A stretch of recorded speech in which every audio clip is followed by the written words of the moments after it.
हमारे साथ इस वक्त वक्फ बोर्ड की चेयरपर्सन मोहतरमा दरख्शां अंद्राबी जी इस वक्त बराह रास्त मौजूद है। दरख्शां मैम, प्रोग्राम में आपका खैर मकदम है। ये शुक्रिया। बताएंगे कि हालिया जो डिसीजन है बहुत सारी श्राइन्स को लेकर के आप आजकल इनको वक्फ बोर्ड में बाज़ाबिता तौर एक नॉर्म के तहत लाते हैं, तो इस सिलसिले में आप क्या कर रहे हैं, क्या प्लान है आपका, और कोई खास बात जो लोगों तक आप पहुंचाना चाहेंगे? देखिए, ये जो खिरम सिरहामा की श्राइन है, वहां पे जियारत गाह है, ये हमारे वक्फ काउंसिल में पहले से ही थी, एक्ट में थी। और अब जबकि जम्मू कश्मीर एक हो गया है, जम्मू कश्मीर वक्फ बोर्ड के तहत, नए एक्ट के तहत, अब सारे जितने भी श्राइन्स हैं जो वक्फ के अंडर आते हैं उनको हमें टेक ओवर करना है। जैसे कि वहां पे लोगों में ये ख्याल है कि इसकी इंतजामिया कमेटी थी, या जैसे वहां पे पॉलिटिक्स रहा है, कभी एनसी कभी पीडीपी, वो चीजें अब नहीं होंगी, क्योंकि सेंट्रल वक्फ एक्ट के तहत लोगों को ये समझना चाहिए कि जियारत गाहें हैं, ये सियासत का अखाड़ा नहीं है। इनको हमें उसी तरह से यूज करना है जिस तरह से जियारत गाहों का इस्तेमाल होना चाहिए। ये इबादत गाहें हैं, सियासत का अखाड़ा नहीं है, कोई लड़ाई झगड़ा नहीं है। जम्मू कश्मीर वक्फ बोर्ड ने टेक ओवर किया है और ये जियारत गाह भी जम्मू कश्मीर वक्फ बोर्ड के अंडर आती है। कल जैसे कि हाँ, वहां पे हमारे बोर्ड लग गए, और जो वहां पे एसडीएम है वो वहां का एडमिनिस्ट्रेटर है। सबों की निगरानी में हम डीसी साहब के, एसएसपी साहब और तमाम इंतजामिया का शुक्रिया अदा करना चाहते हैं, जिन्होंने हमारे साथ इसमें साथ दिया। जो लोगों की देरी ना मांग थी वो पूरी हो गई, और जियारत गाहों में, इबादत गाहों में इबादत हो जाएगी।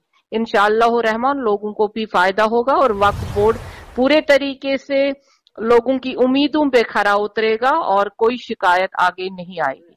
मैम, क्या ये खाली खिरम जो दरगाह है इसी को आपने लाया है वक्फ बोर्ड के अंडर, की आपका एक जामिया प्लान है? जैसे आपने जम्मू में कुछ श्राइन्स को लाया, कश्मीर में और कुछ श्राइन्स है जो वक्फ बोर्ड के तहत आ सकती है।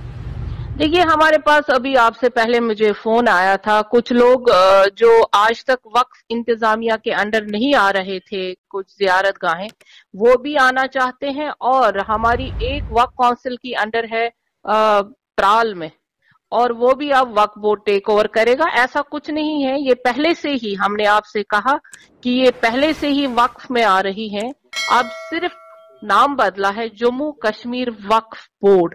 पहले वक्फ काउंसिल के अंडर थे, अब ये जम्मू कश्मीर वक्फ बोर्ड के अंडर आएगा, और हम इंतजामिया जो हमारा है वो काम करेगा।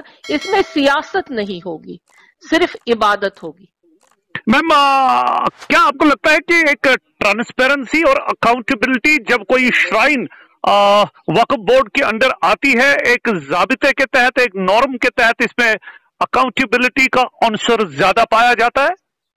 अभी आपने देखा होगा कि ऑनसरेबल हर एक जगह हुई है, और अकाउंटेबिलिटी इंशाअल्लाह रहमान लोगों के सामने, जो वो चाहते हैं, जो हमारी आवाम चाहती हैं, जो वो लोग जो बदजन हो गए थे कि औकाफ काम नहीं कर रहा, वक्फ काम नहीं कर रहा, और जियारत गाहों से दूर हो गए थे, अब उनके दिल फिर से जियारत गाहों के माइल हो जाएंगे इंशाअल्लाह रहमान, और अकाउंटेबिलिटी आपके सामने होगी, और जो भी पैसा आएगा वो जियारत गाहों में काम आ जाएगा। और जो हमने कहा है कि कैंसर हॉस्पिटल बनेगा, इंशाअल्लाह वो भी बनेगा। आखिर पे सबसे पहले we are very thankful to you ma'am. I know that you have got your odd engagement, लेकिन हमने जब आपसे राबिता बनाया और जब हम बात करते हैं, लोगों के हवाले से बात करते हैं, आखिर पे कोई खास बात जो यहाँ के लोगों तक आप पहुंचाना चाहेंगे? मैं वहां के लोगों से, आवाम से अपील करना चाहूंगी, जो हमारे पास आए, उन्होंने कहा कि ये वक्फ बाज़ाब्ता टेक ओवर करे, उनका शुक्रिया। और तमाम इंतजामिया का, डीसी साहब का, एसएसपी साहब का, एसडीएम साहब का, जो भी हमारा वहां इंतजामिया, जिन्होंने कल वहां पे बोर्ड लगाए और बाज़ाब्ता श्राइन को वक्फ बोर्ड के साथ मिलाया, उनका सबों का शुक्रिया। और खासकर अवाम का, जो वहां पे बिल्कुल, जिनके जो बाज़हन है और जिनको जियारतों से मोहब्बत है, उनका हम शुक्रिया अदा करेंगे और कहेंगे कि बाज़ाब्ता अब वैसे ही इबादत होगी जैसे वो चाहते हैं। चलिए मैम, आपने हमारे साथ बराह रास्त बात की, आपका बहुत बहुत शुक्रिया। शुक्रिया तसद्दुक साहब।